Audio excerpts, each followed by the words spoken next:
পশ্চিমবঙ্গে ভালো অবস্থা পাবেন এটা তো আশা করা অন্যায়। ফলে বাস্তব অভিজ্ঞতার সাথে যা উঠে এসছে তারাই বলছেন পুণ্যার্থীরা।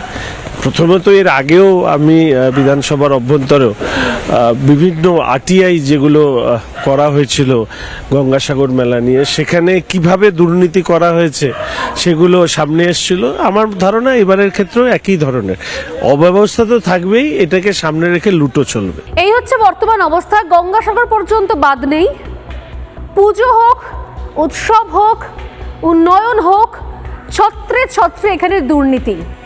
আর এত দুর্নীতিকে আমার মনে হয় এই রাজ্যে একটা দুর্নীতির উৎসব করা উচিত। গত কয়েকদিন টানা 7 দিন বা 10 দিন ব্যাপী দুর্নীতির উৎসব হবে। দুর্নীতির উৎসবে বিভিন্ন দিন যে 7 দিন ধরে দুর্নীতির উৎসব চলবে, এক এক দিন এক এক রকমের দুর্নীতিকে শোকেস করা হবে। দুর্নীতির উৎসব হওয়া উচিত এই রাজ্যে। আর সেই দুর্নীতির উৎসবে কতগুলো সবুজ ফাইল থাকবে সেটা বরঞ্চ যারা এই উৎসব অ্যারেঞ্জ করবেন তারা ঠিক করে নেবেন।